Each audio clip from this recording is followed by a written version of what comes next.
Friends आपण मानक स्वागत आपणकर प्रिय YouTube channel MJ smile world को आज लेटरटी आपण रही दुर्नीति निवारण सचेतनता सप्ताह 2025 27 अक्टोबर ठारू 2 नवेम्बर 2025 पर्यंत पालन करा जिवो। लेटरटी आपणकर ओडिशा विद्यालय शिक्षा कार्यक्रम प्राधिकरण तरफ करा जायछि। लेटर नंबर रही 11399 तारीख रही 25/10/2025।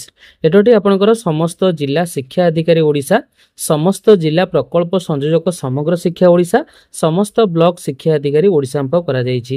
यदि लेटरटी को संपूर्ण रूपे देखिबा चलित वर्ष राज्य सरकार दुर्नीति निवारण सचेतनता सप्ताह भाबे दुर्नीति निवारण आम सामूहिक दायित्व विजिलेंस आवर शेयर रिस्पांसिबिलिटी प्रसंग को आधार करी अक्टोबर 27 तारीख ठारू 2 नवेम्बर 2025 पर्यंत पालन करा जिवो।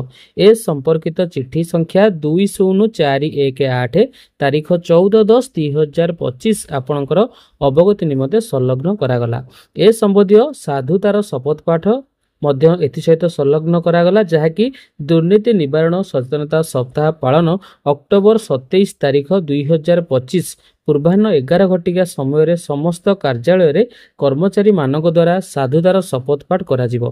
केंद्रीय सतर्कता आयोग नुआ दिल्ली द्वारा प्रदत्त निर्देशावली अनुजाई आपण माने दुर्नीति निवारण सप्ताह को उपयुक्त भावे पालन करने को अनुरोध करा जाउछि।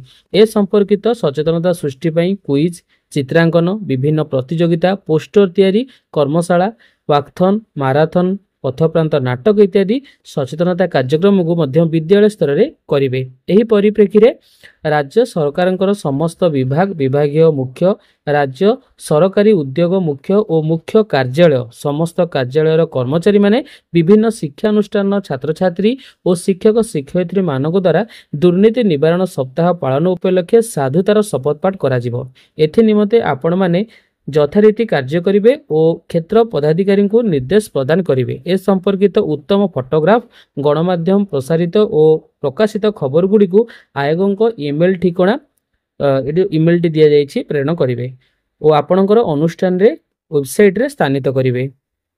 ए जो रेफरेंस लेटर नंबर आमे देखिबा दुर्नीति निवारण सचेतनता सप्ताह 2025 देखंतु लेटर नंबर 20418 केंद्रीय सतर्कता आयोग निर्देशावली।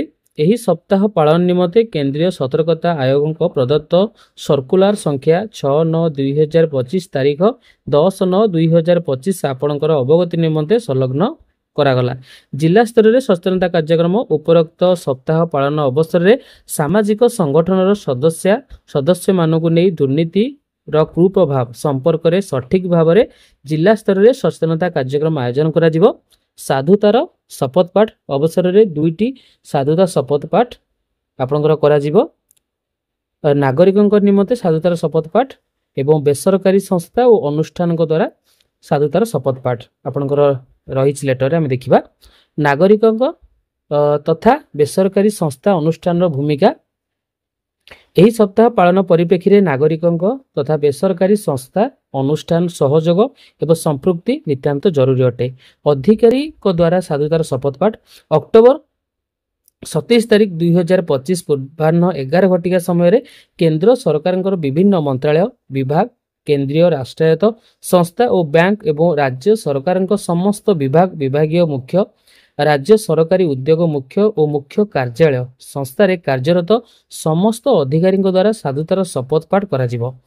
प्रचार प्रसार केंद्रीय सतर्कता आयोग निर्देश अनुसार जनसाधारण एवं नागरिकों पई अनुष्ठान गुड़िक पक्षरु साधुतार शपथ पाठ यही सप्ताह पालन को प्रभावित करिवारे सहायक होइथिबारु समस्त कर्मचारी और सेमानक परिवार, विक्रेता, ठिकादार, जोगाणकारी छात्र छात्री माने बहु संख्यार अंशग्रहण सह शपथ पाठ रे जोगान निमंते बहुल प्रचार और प्रसार करा जिबा आवश्यक। देन एठी आपनकर सचेतनता ग्राम सभा एठी रही आमे देखिबा आपन जो शपथ पाठ रही। ओके, तो ये रही आपनकर शपथ पाठ नागरिकों पई साधुतार शपथ। मु विश्वास करे जे आम देशर आर्थिक, राजनैतिक एवं सामाजिक प्रगति पथरे दुर्नीति ही सबुठु बड़ प्रतिबंधक। मु विश्वास करे जे दुर्नीतिर मूलोत्पाटन निमंते समस्त अंशीदार ଯଥା ସରକାର, ନାଗରିକ, ସମୁଦାୟ ତଥା ଘରୋଇ କ୍ଷେତ୍ର ଏକତ୍ର ହୋଇ କାର୍ଯ୍ୟ କରିବା ଆବଶ୍ୟକ। ମୁଁ ଅନୁଭବ କରେ ଯେ ପ୍ରତ୍ୟେକ ନାଗରିକ ସବୁ ସମୟରେ ସତର୍କତା ସହିତ ସର୍ବାଧିକ ସାଧୁତା ଓ ସତ୍ୟନିଷ୍ଠାରେ ପ୍ରତିବଦ୍ଧ ରହି ଦୁର୍ନୀତି ବିରୁଦ୍ଧରେ ସଂଗ୍ରାମକୁ ସମର୍ଥନ କରିବା ଉଚିତ। ମୁଁ ସେଥିପାଇଁ ଶପଥ ନେଇଅଛି ଯେ ଜୀବନର ପ୍ରତ୍ୟେକ କ୍ଷେତ୍ରରେ ସଚ୍ଚୋଟତା ଏବଂ ଆଇନର ଶାସନକୁ ଅନୁପାଳନ କରିବି। ଉତ୍କୋଚ ନେବି ନାହିଁ କିମ୍ବା ଦେବି ନାହିଁ। ସମସ୍ତ ଦାୟିତ୍ୱକୁ ସାଧୁତା ଏବଂ ସ୍ୱଚ୍ଛତାର ସହ ସମ୍ପାଦନ କରିବି। ଜନସାଧାରଣଙ୍କ ହିତ ସାଧନ ପାଇଁ କାର୍ଯ୍ୟ କରିବି। ନିଜ ବ୍ୟକ୍ତିଗତ ଆଚରଣରେ ଦୃଷ୍ଟାନ୍ତମୂଳକ ସାଧୁତା ବଜାୟ ରଖି ଉଦାହରଣ ହେବି। ଦୁର୍ନୀତି ସମ୍ପର୍କିତ କୌଣସି ଘଟଣା ଉପଯୁକ୍ତ କର୍ତ୍ତୃପକ୍ଷଙ୍କୁ ଅବଗତ କରାଇବି। ତ ଇଏ ରହିଛି ଆପଣଙ୍କର ଶପଥ ପାଠ। ଆପଣଙ୍କର ସ୍କୁଲ ଲେବୁଲରେ ଆପଣ ମଧ୍ୟ କିଛି ଇଭେଣ୍ଟର ଆୟୋଜନ କରିପାରିବେ। ଯେମିତି ଆମେ ଦେଖିଲେ ଆପଣଙ୍କର ଦେଖନ୍ତୁ ବିଭିନ୍ନ କୁଇଜ ପ୍ରତିଯୋଗିତା, ଓକେ, କୁଇଜ, ଚିତ୍ରାଙ୍କନ, ତା ସହିତ ପୋଷ୍ଟର ତିଆରି କର୍ମଶାଳା, ୱାକ୍ଥନ୍, ମାରାଥନ୍, ପ୍ରଥମ ପାନ୍ତ ନାଟକ, ଏଭଳିଆ ସବୁ କାର୍ଯ୍ୟକ୍ରମ ଆପଣଙ୍କର ବିଦ୍ୟାଳୟ ଲେଭେଲରେ କରିପାରିବେ। ତ କାଲି ଆପଣଙ୍କର ଶପଥ ପାଠ କରାଯିବ। ତ ଏଇ ଯେଉଁ ଦୁର୍ନୀତି ନିବାରଣ ସପ୍ତାହଟି ଆପଣଙ୍କର 27 ତାରିଖ ଠାରୁ 2 ନଭେମ୍ବର 2025 ପର୍ଯ୍ୟନ୍ତ ଆପଣଙ୍କର ଚାଲିବ। होप आज भिडियोटी आपंट इनफर्मेटिव थी। जब भिडियोटी आपको भल लगे भिडियो लाइक करेंगे, शेयर करेंगे, हम चैनल सब्सक्राइब करेंगे। धन्यवाद।